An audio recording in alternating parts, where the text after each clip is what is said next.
"Nobody will hear you cry when I destroy your pathetic career," whispered Harrison, his voice barely audible in the empty conference room. The fluorescent lights hummed overhead, casting harsh shadows across his smug face. It was 6:15 a.m., and the building was completely deserted except for us. He'd scheduled this performance review specifically for this ungodly hour, and I knew exactly why. I sat perfectly still, my hands folded in my lap, watching him shuffle through a thick manila folder labeled with my name. "I've been building this case for months," he continued, tapping the folder with his finger. "Every minor mistake, every missed deadline, all documented and ready for HR." His smile widened as he opened the folder, but then something unexpected happened. The main entrance doors echoed with the sound of multiple footsteps. Harrison's head snapped up, his confident expression faltering for the first time. "Before I tell you what happened next, you need to understand the 6 months of psychological warfare that led to this moment. My name is Olivia, and I'm about to show you how I turned my tormentor's own tactics against him. 3 months earlier, I'd been riding high on the success of launching our company's first sustainable packaging initiative. The project had exceeded all projections, saving the company over $2 million annually while boosting our environmental credentials. That success earned me a promotion to the Strategic Operations Division, where I first encountered Harrison. From day one, something felt wrong. Harrison welcomed me with a firm handshake and words that seemed supportive, but his eyes told a different story. "Welcome to the big leagues, Olivia. Let's see if you can handle the pressure up here." My new colleagues, Emma, Ryan, and Sophia, seemed competent but strangely subdued around Harrison. They were friendly enough when he wasn't around, but the moment he entered a room, conversations died and everyone suddenly became very interested in their computer screens. It started subtly. Harrison would question my decisions in front of others, always phrasing it as helpful guidance, but with an undertone that suggested incompetence. "Are you sure about these numbers, Olivia? I just want to make sure we're not making any rookie mistakes." By week 2, I noticed I was being excluded from crucial email threads. Emma mentioned a strategy meeting I should have attended, looking surprised when I had no idea what she was talking about. When I approached Harrison privately, he feigned concern. "Must have been an oversight. I'll make sure you're included going forward." But his eyes held a different message entirely. During my second month, I presented a cost reduction strategy that could streamline our entire supply chain. Harrison interrupted mid-presentation. "This is actually based on Sophia's framework from last quarter," he announced to the room. 20 pairs of eyes turned to me, witnessing my confusion. Sophia looked equally puzzled but remained silent. "I developed this independently," I said, maintaining my composure. "But I'd love to review Sophia's work for comparison." "Let's move on," Harrison replied dismissively. Later, I searched our databases for Sophia's supposed framework. It didn't exist. Over the following weeks, the pattern became clear. My access to certain systems was restricted due to security updates. Projects I initiated were reassigned to others. My ideas were acknowledged in meetings, then immediately reframed as someone else's contributions. The breaking point came when I discovered serious discrepancies in our vendor quality reports. The data showed systematic failures that could impact product safety. I documented everything and brought it to Harrison. "I'll review this," he said, taking my analysis. 2 days later, the final report was distributed with my concerns completely sanitized. The warning indicators were gone, replaced with vague language that minimized the issues. When I questioned this privately, Harrison's response chilled me. "You're overreacting to normal variations. This isn't your previous department. We have different standards here." Something inside me clicked. I began keeping meticulous records of every interaction. I saved original emails, recorded meetings when permitted, and documented every instance of manipulation or exclusion. I didn't know why yet, but instinct told me this paper trail would be crucial. Emma noticed Harrison's behavior. "He did this to Jennifer before you," she whispered one day. "She lasted 3 months before transferring out. Said she couldn't take the constant undermining." I researched Jennifer's tenure and found a pattern. Harrison had targeted several high-performing employees over the years, always managing to make them quit or transfer before they could expose his methods. By month 4, the stress was destroying me. I wasn't sleeping, barely eating, and friends commented on my dramatic weight loss. But I couldn't quit. My father's medical bills were mounting, and I needed both the salary and health insurance. So I adapted. I documented everything more systematically.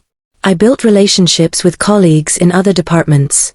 Most importantly, I kept monitoring the vendor quality issues Harrison had dismissed. Last week, our main supplier had a major quality failure that perfectly matched the patterns I'd warned about. 3 production batches were contaminated, and we had to issue an emergency recall. The very problems Harrison had buried were now front-page news. I prepared a comprehensive analysis showing how my original warnings could have prevented this disaster. I requested an urgent meeting with Harrison, but he kept rescheduling. When we finally met, he barely glanced at my findings. "We couldn't have predicted this," he said dismissively. "Sometimes these things happen." "They don't just happen when you ignore systematic warning signs," I replied. His expression darkened. "Your obsession with this issue is concerning, Olivia. Maybe we need to discuss whether you're the right fit for this team." The threat was unmistakable. The next morning, I received the email scheduling my performance review for 6 a.m. The subject line read, "Mandatory Performance Discussion, Confidential." The body contained just one line, "Early scheduling ensures privacy for what will likely be a difficult conversation." That evening, I made my decision. I compiled every document, email, and recording I'd collected over 6 months. I organized them into 3 categories: workplace harassment, professional sabotage, and the vendor quality cover-up. At 9:30 p.m., I sent the entire package to 3 recipients: our company's legal department, the board's ethics committee, and Patricia, our head of HR. My message was direct. I believe these documents demonstrate a pattern of behavior that violates company policies and potentially regulations. I'm scheduled for a 6 a.m. performance review that I have reason to believe will result in my termination. I request immediate intervention. I barely slept that night. I prepared for the worst: unemployment, a damaged reputation, possible retaliation. I updated my resume and packed my personal items, ready to leave with whatever dignity I could maintain. What I didn't prepare for was what actually happened. As I sat in that conference room at 6:15 a.m., watching Harrison gloat over his folder of fabricated evidence, those footsteps in the hallway changed everything. Patricia entered with 2 security officers, walking directly to me and placing a sealed envelope on the table.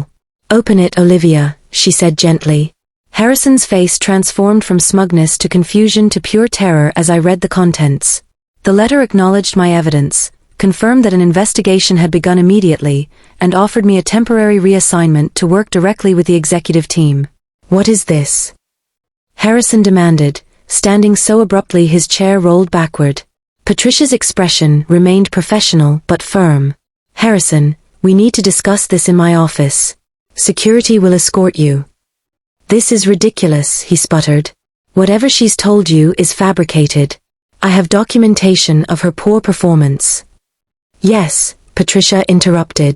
"We've reviewed your documentation. We've also reviewed the unaltered originals she provided. The discrepancies are illuminating." What happened next shocked even me.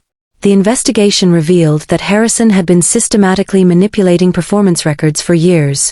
He maintained private files with altered metrics, edited feedback, and falsified meeting notes. His targets were always high-performing employees who threatened his position. But it got worse.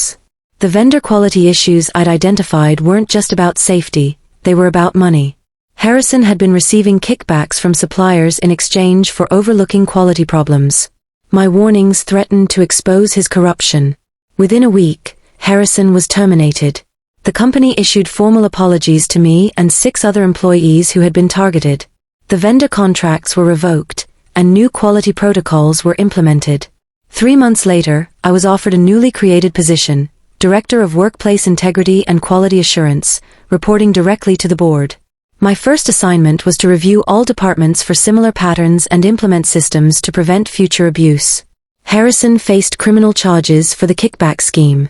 His professional reputation was destroyed, and he was banned from working in our industry. Last I heard, he was working in a completely different field at a fraction of his former salary. The most satisfying part wasn't Harrison's downfall, it was the cultural transformation that followed. The company implemented anonymous reporting systems, mandatory ethics training, and regular climate surveys.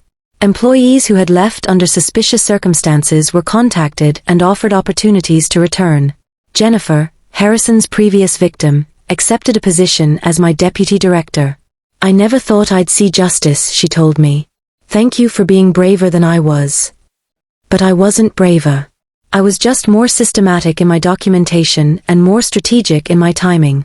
1 year after that 6 a.m. meeting, our company received an industry award for ethical leadership. The vendor quality issues had been completely resolved with enhanced oversight processes. 5 of Harrison's former targets had returned to the company in senior positions. During the award ceremony, someone asked if I felt satisfied with how everything resolved. "Justice isn't about revenge," I replied. "It's about accountability and protection." The fact that his own actions led to his downfall wasn't my goal, but it was perhaps the most fitting conclusion. The most meaningful moment came when a young manager approached me after a leadership conference. "I'm currently documenting a similar situation in my department," she whispered. "Your story gives me courage."